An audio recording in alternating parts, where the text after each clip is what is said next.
Friends, welcome back to Aliya port. आज हम बात करेंगे बहुत some important definitions in thermodynamics. तो हमने देखा था थर्मोडायनेमिक्स क्या होती है। Thermodynamics is a branch of science that deals with the behaviour of matter on a macroscopic level. तो कुछ टर्म्स होती है जिनके बारे में पता होना चाहिए। पहले जो है वो है सिस्टम। सिस्टम क्या होता है? Part of universe under investigation. जो यूनिवर्स के पार्ट को आप इन्वेस्टिगेट कर रहे हो, जिसको स्टडी कर रहे हो, उससे हम कहते हैं सिस्टम। और यूनिवर्स में सिस्टम के अलावा जो भी है, जो सिस्टम को सराउंड कर रहा है, वो है सराउंडिंग। एक तरीके से कह सकते हैं universe minus system is equal to surroundings. Universe क्या होगा हमें पता है, सिस्टम प्लस सराउंडिंग्स। जिस पार्ट को इन्वेस्टिगेट करें और जो उसके आसपास है, सब मिला के यूनिवर्स बनता है। एक बाउंड्री क्या होती है? अच्छा, बाउंड्री की बात करने से पहले सिस्टम के कुछ टाइप्स होते हैं, पहले हम उन्हें डिस्कस कर लेते हैं।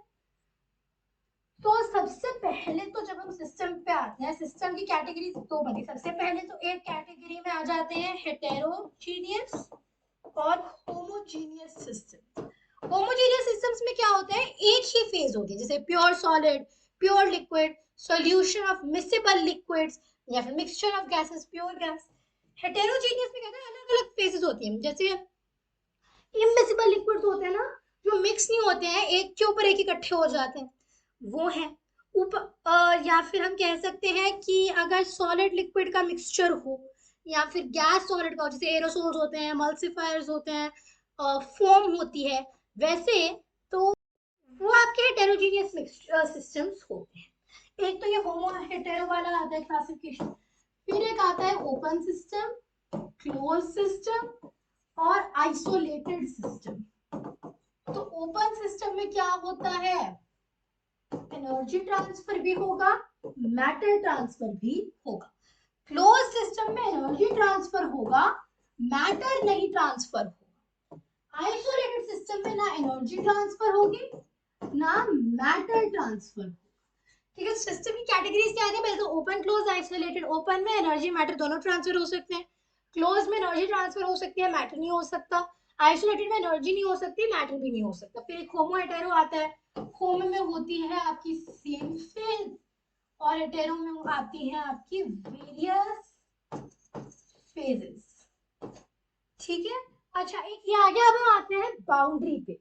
तो बाउंड्री क्या होती है, एक रियल या इमेजिनरी लाइन जो सेपरेट करती है, सेपरेट सिस्टम एंड सराउंडिंग। एक ऐसी रियल या इमेजिनरी लाइन जो सिस्टम और सराउंडिंग दोनों को सेपरेट करती है, दोनों के बीच में एक इंटरफेस की तरह एक्ट करती है, उसे कहते हैं बाउंड्री। बाउंड्री के अक्रॉस एनर्जी और मास ट्रांसफर होते हैं। बाउंड्री रियल हो सकती है, इमेजिनरी हो सकती है। रियल बाउंड्री को कहते हैं वॉल, राइट। वॉल के भी टाइप्स होते हैं। टाइप्स ऑफ वॉल्स होते हैं। Okay, first of all, let me make it clear. This is not a brick wall, cement wall, whatever. ठीक है। So इसमें जो टाइप ऑफ वॉल होते हैं वो होती है आपकी rigid wall, non rigid wall, adiabatic wall और लास्टली आपकी आती है डायथर्मिक वॉल। डायथर्मिक, ठीक है। रिजिड वॉल क्या होती है हमें पता है। रिजिड का मतलब क्या होता है, इमूवेबल वॉल है, राइट। रिजिड, नॉन रिजिड मतलब ये इमूवेबल है, रिजिड नॉन रिजिड वॉल मतलब ये मूव कर सकती है, मूवेबल है, right. Very simple. Adiabatic wall क्या होती है, no heat transfer. Adiabatic wall के क्रॉस ना हीट ट्रांसफर नहीं हो सकता है, ठीक है। और डायथर्मिक वॉल में क्या होता है, डायथर्मिक वॉल में हीट एक्सचेंज हो सकती है, हीट ट्रांसफर। तो रिजिड नॉन रिजिड वॉल होती है which is on the basis की मूवेबल है, इमूवेबल है। फिर adiabatic diathermic on the basis of heat transfer हो सकता है, नहीं हो सकता।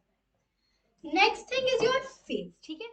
Normally phase is just a casual term for state, जैसे कहते हैं state of matter, phase of matter, but normally आपकी जो फेज होती है वो क्या होती है? तो एक सिस्टम की एक फेज होती है उसका होमोजीनियस और डिस्टिंक्ट पार्ट, जिसे आप बाकी सिस्टम से अलग कर सको बाय बाउंड्री या फिर कुछ ऐसा।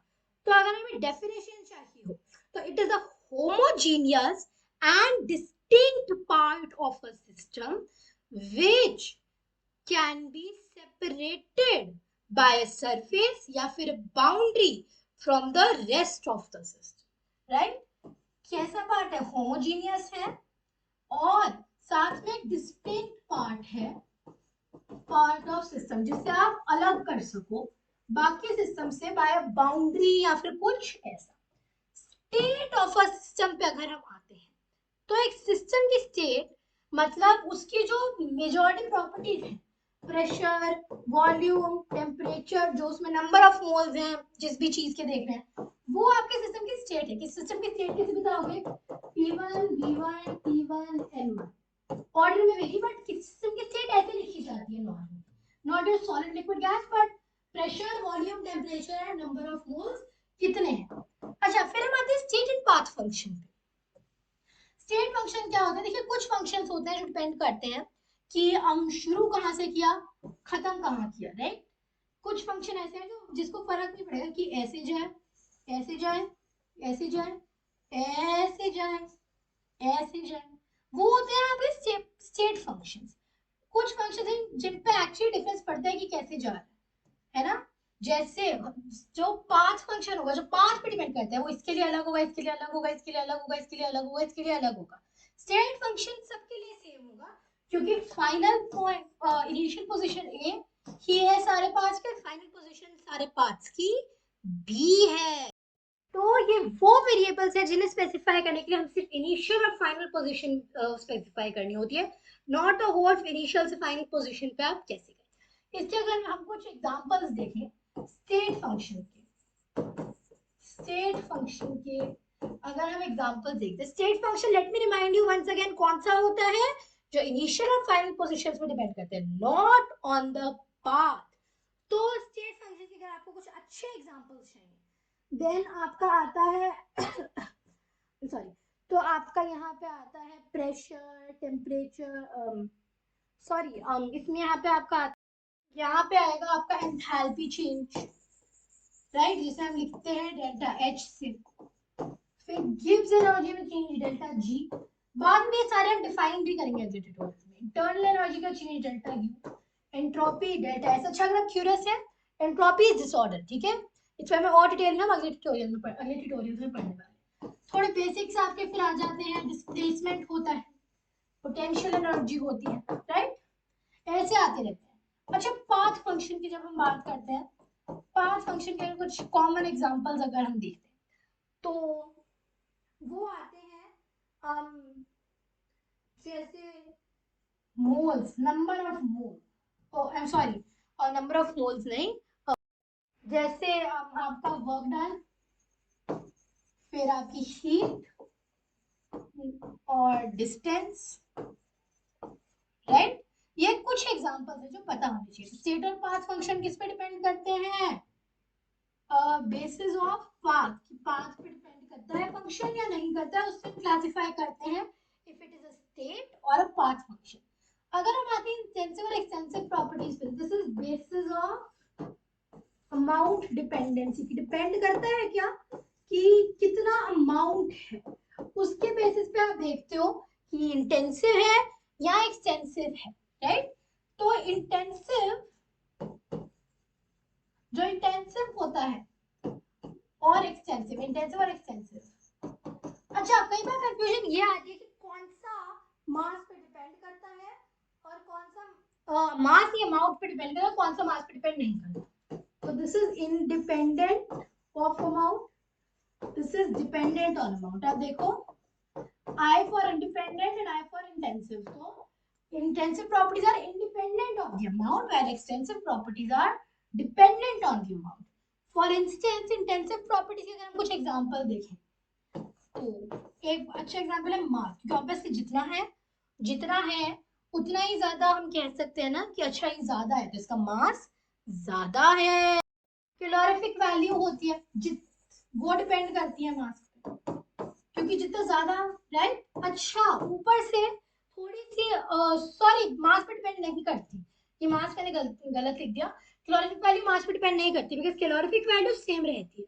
रीजन बीइंग जैसे आपका वो वेरी कर रहा है, क्या जैसे जैसे आपका मास वेरी कर रहा है साथ साथ अमाउंट ऑफ हीट रिलीज भी वेरी कर रही है, जिसे कैलोरीफिक वैल्यू कांस्टेंट आ रही है। देखो जिस चीज के एंड में पर मोल लगा हुआ है, जैसे एंथैल्पी चेंज पर मोल, गिव्स एनर्जी चेंज पर मोल, इंटरनल एनर्जी चेंज पर मोल, एंट्रोपी पर मोल, जिस चीज के अंदर पर मोल लग गया वो इंटेंसिव है, बिकॉज हमने डिफाइन कर दिया कि एक मोल पे बेस, एक मोल के हिसाब से।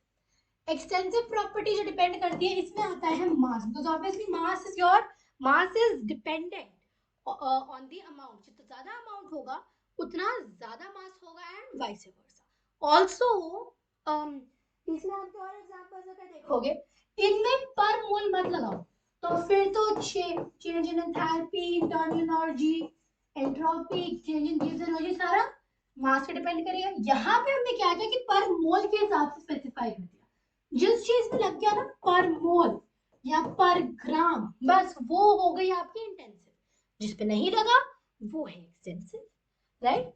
तो ये हमने देख ये होता है on the basis of mass. फिर आता है थर्मोडायनेमिक इक्विलिब्रियम। तो थर्मोडायनेमिक इक्विलिब्रियम भी अगर हम देखें ना तो अच्छा सबसे पहले तो क्या होता है थर्मोडायनेमिक इक्विलिब्रियम। ये एक सिस्टम के ऐसे स्टेट है जिसमें स्टेट वेरिएबल कांस्टेंट होते हैं। तीन टाइप्स की होती है, एक तो होता है थर्मल इक्विलिब्रियम, एक होता है मैकेनिकल इक्विलिब्रियम, एक होता है केमिकल इक्विलिब्रियम, ठीक है। सबसे पहले शुरू करते हैं थर्मल इक्विलिब्रियम से।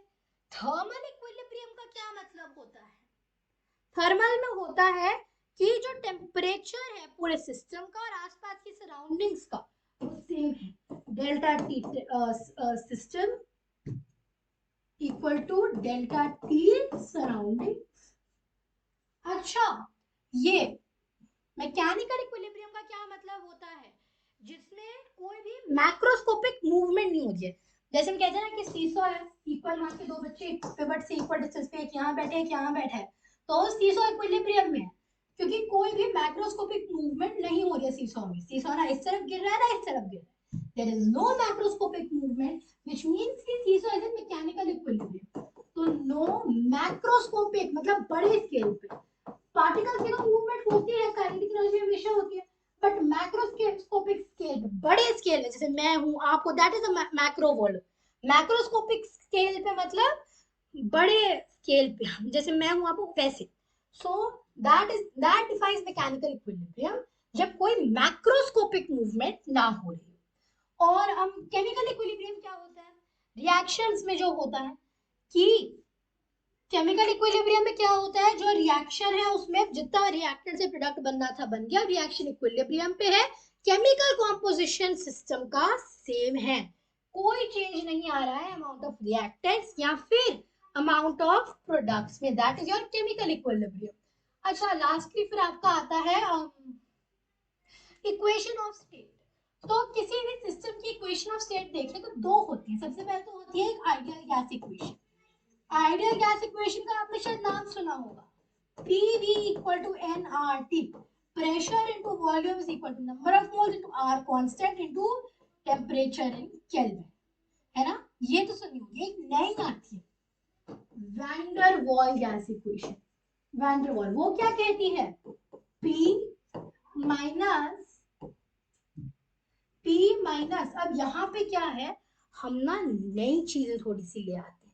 जैसे अब नॉर्मली क्या होता है P इंटू वी, बट नहीं हम करेक्शन करने वाले V minus N B, NRT यही रहेगा बट यहाँ फर्क पड़ेगा, P minus A N square by V square, sorry plus, और ये V माइनस एन बी। ये ए क्या है आपका, जो किसी भी गैस में पार्टिकल्स के बीच में जो बहुत ही कम बट जो अट्रैक्शन होती है, ये उस अट्रैक्शन की कांस्टेंट वैल्यू है।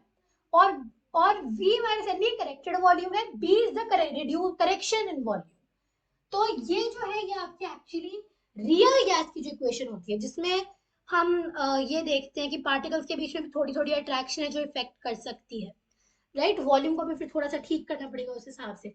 उस सब के बाद वैन डर वाल ने ये इक्वेशन बनाई which is your real gas equation. इसमें हमने क्या किया, ताकि आइडिया से रियल गैस म्हणजे दो एडजस्टेबल पैरामीटर ए और बी डाल रहे हैं जो गैस टू गैस वेरी करते हैं। तो आई होप थर्मोडायनामिक्स की जो डेफिनेशन अभी हमने बात की है, कौन कौन सी थी, सिस्टम थी, सराउंडिंग्स, यूनिवर्स,